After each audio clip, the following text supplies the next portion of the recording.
عائشہ رضی اللہ عنہا فرماتی ہیں کہ نبی علیہ الصلوۃ والسلام نے تو روزے کی حالت میں بھی اپنی بیوی کو بوسہ دیا، پھر یہ کہہ کر وہ ہنس پڑیں۔ تو عام حالات میں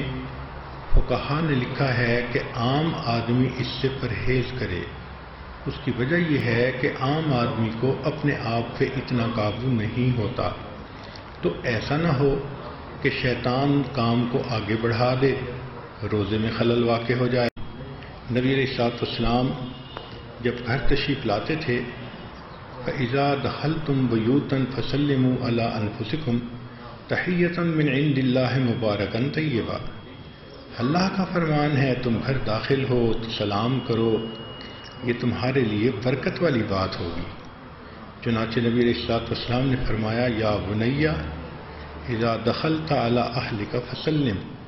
جب تو اپنے اہل خانہ کے پاس داخل ہو تو ان کو سلام کر،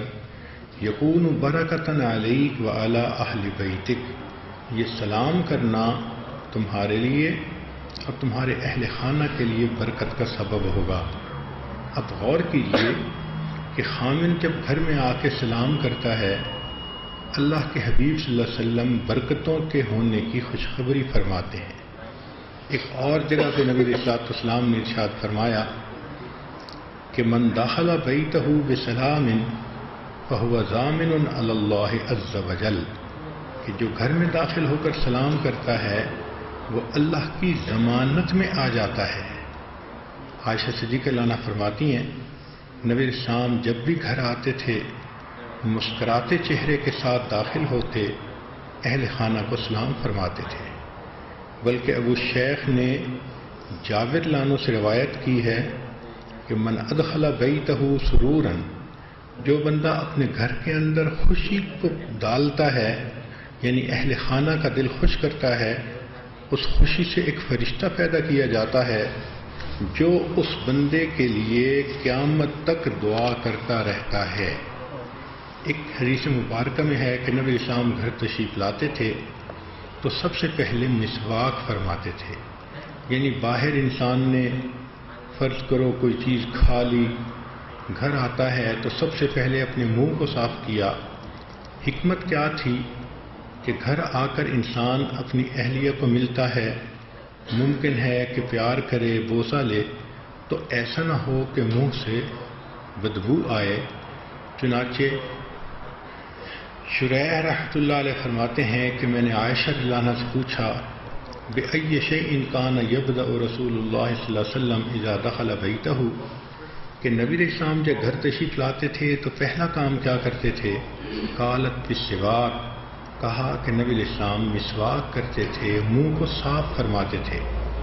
تو منہ کو صاف کرنے کے بعد اہلیہ سے، بیوی سے محبت کا اظہار فرماتے تھے، حتیٰ کہ عائشہ رضی اللہ تعالی عنہا تو فرماتی ہیں کہ کان رسول اللہ صلی اللہ علیہ وسلم یقبل احدی نسائہ وہو صائم ثم تضحک، کہ عائشہ رضی اللہ عنہا فرماتی ہیں کہ نبی علیہ الصلوۃ والسلام نے تو روزے کی حالت میں بھی اپنی بیوی کو بوسہ دیا، پھر یہ کہہ کر وہ ہنس پڑیں۔ تو عام حالات میں فقہا نے لکھا ہے کہ عام آدمی اس سے پرہیز کرے۔ اس کی وجہ یہ ہے کہ عام آدمی کو اپنے آپ پہ اتنا قابو نہیں ہوتا، تو ایسا نہ ہو کہ شیطان کام کو آگے بڑھا دے، روزے میں خلل واقع ہو جائے۔ تو فقہا نے احتیاط بتائی، مگر اللہ کے حبیب صلی اللہ علیہ وسلم نے سمجھا دیا کہ دیکھو بیوی کے ساتھ محبت و پیار کے ساتھ رہنے میں یہ چیز بھی رکاوٹ نہیں۔ چنانچہ نبی علیہ السلام اپنے گھر والوں کے ساتھ دل لگی کرتے تھے۔ اللہ کے محبوب صلی اللہ علیہ وسلم نے فرمایا کل شیء یلہو بہ الرجل المسلم باطل الا رمیہ بالقوس، کہ آدمی، مسلمان آدمی جو بھی لہو و لعب کا کام کرتا ہے وہ منع ہے سوائے چند کاموں کے، ایک تیر اندازی کرنا، وتادیب فرسہ، گھوڑے کو سکھانا، وملاعبتہ امرأتہ، اور بیوی کے ساتھ محبت و پیار کرنا، فإنہن من الحق، کہ یہ باتیں ٹھیک ہیں۔ لا الہ الا اللہ